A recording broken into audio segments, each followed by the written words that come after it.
Sige, sige ano mo na. Sige po. Salamat po, sir. Magandang hapon. Tama po siguro yung sinasabi ni Mr. Pabik. Tama rin yung sinasabi ni Ate Jo. Importante po ay yung sinabi ni Chairman na every 101 tataas ng 5 piso ang pamasahe. Siguro po, magtatapos na ang ating pagpupulong. Ang tinatanong ko po sa inyo ay kung kailan ipatutupad ang batas na yan. Dahil katulad nga po na sabi ni Ate Jo, ay may batas ba na 5 pisong itinaas dahil nanghihingi po ng 5 piso ang driver. Sa akin pong pagmamaneho, ako po ay humihiling din ng 5 kasi ang gasolina po ay hindi natin talaga kaya ang presyo. So kung ganito po yan, nung umpisa po nung tumaas ang gasolina ay 59. Kung 59 po ay nasa 103 to 105 na po ngayon. Ang iniinsist po namin mga tricycle driver ay sa pasahero nakikiusap na kami na kung maaari dahil matagal pa yung ordinansa ng galing munisipyo ay nahingi na kami ng dagdag dahil kung kami po ay gumagasolina ng 4 na litro sa 100 piso, 400 na po agad sa maghapon.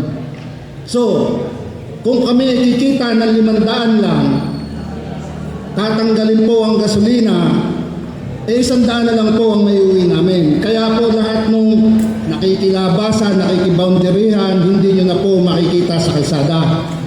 Ang nakikita nyo na lang po ay yung lehitimong may-ari ng tricycle. Kasi kung magbaboundary pa sila ng 120, abonado pa sila ng 20. Ganun po siya.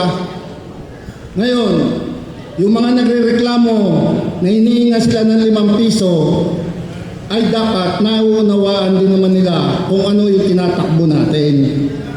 Ang tinatanong ko po ngayon dahil malapit na matapos ang usapin na ito, uuwi tayo sa ating mga bahay na hindi natin naiintindihan kung kailan ipapatupad ang batas na yan. Pwede tayong ireklamo. Ngayon, ang inihiling ko sa ating pamunuan, sa pangunguna ng ating Vice Mayor at mga konsyal, ay kung kailan at anong araw, anong date para po alam namin ang aming isasagot sa aming pasahero. Salamat po. Salamat po. Maraming salamat. Sir Junjun sa inyong katanungan. Magandang katanungan yung hinihintay kong tanungan po. Kasi una-una ibabalik niyo po sa amin yan kung kailan ma-implement yung ordinansang ito. Ganito po yan. Unang-una po at nabanggit ng ating Federation Chairman na yung sulat nila ay inaksyon na agad ng Sangguniang Bayan. Tayo po ay may prosesong sinusunod. Ordinansa po ito. May aamindahan natin yung dating ordinansa, so kailangan nga po na magkaroon ng public hearing. So ang public hearing po ay isa sa pinaka-requirement para makapagpasa ng isang ordinansa. Yung ordinansa po natin dati, aamindahan po natin kasi magtataas nga po tayo ng pamasahe. Ano po? So ganito na lang po. After nito, pagkatapos ng public hearing na ito at nagkasundo po tayo, kahit bukas makalwa ay magkukonvene po ang Committee ng Transportation at syempre po ang buong Sangguniang Bayan para mabigyan po ng action agad ito maipasa sa third and final reading. So yun po ay kaagad po natin na-actionan basta magkasundo po tayo ngayon. Ano po? Salamat po ng marami.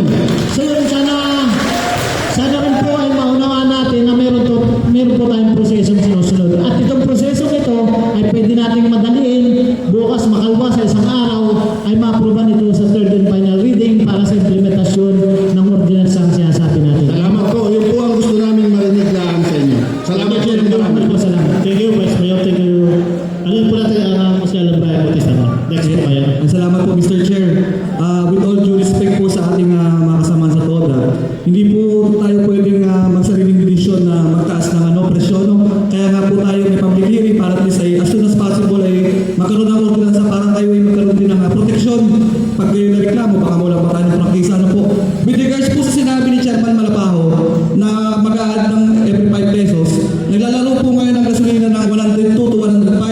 So, kung ibabase po natin sa sinabi niya, ang magiging base fare na po natin ay 25 pesos. Tama po, no?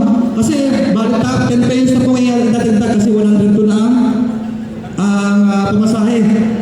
Ay, gasolina, sorry. Yan. So, bigyan naman po natin ng site ang ating mga commuters kung ba ay sila ipapayag na magiging 25 na magiging base fare pag nagkaroon tayo ordinansa. Pag bumaba naman magiging 20. Minimum na 25. So, dapat po ay pagkasunduan ng dalawang partido, hindi lang po sa TODA. Kailangan din po yung mga commuters kasi manasaktan din po sila dyan. Kung sila ba ay papayag o komportable ba sila dun sa 25 pesos na base fare. Pag 100 na kasi ngayon sino po pwede magrepresenta sa ating mga commuters? Empleyado, barangay ano? Ngayon matagal LGU. Barangay official. Barangay official. Aside naman po ng mananakay. Para po parehas natin kung napakinggan ano, yung opinion, ano.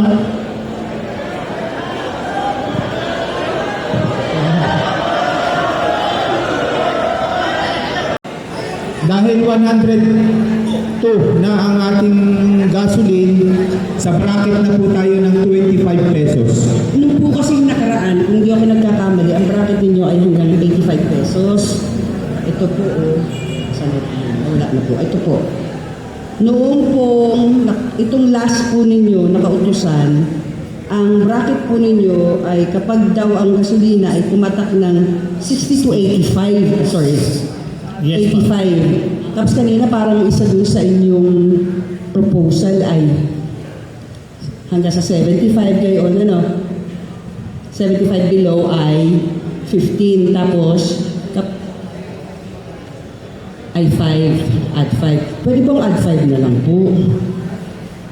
Kasi yun po naman kasi yung huling ano ay hanggang 85 naman po ang bracket.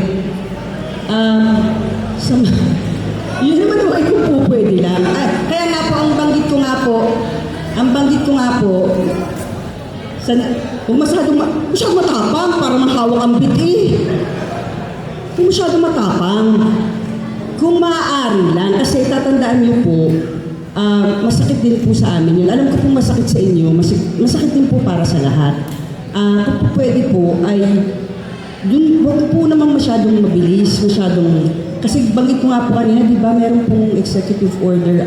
I'm not sure kung yan ay, kung kaya ninyong makuha pa yung ratio noon, kung how they compute, based on the current, based po sa current na presyo ng gasolina. Alam ko may computation po dyan ng LTFRB Yung distance. Opo, kung hindi po ako nagkakamali, ay ilagay po natin sa tama. Kasi ang ordinansa naman to, no ordinance, a mere ordinance cannot supersede a national law. So, kung maaari po, ay pag-aralan sana ng ating mga trabahador ng bayan, makikisip na konsehales, yung binabanggit ko na, para kasi, ewan ko rin, andyan naman po si attorney. Kasi di po ba, hindi naman po pwede na mas mataas kayo sa itinatalaga ng batas. Doon lang po tayo sa batas.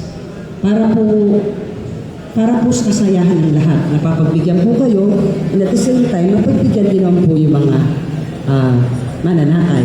Pero kung ano po ang mas maganda, ay yan naman po ay I'm pretty sure pag-aaralan po ng gusto yan ng ating Sangguniang Bayan. Maraming salamat po.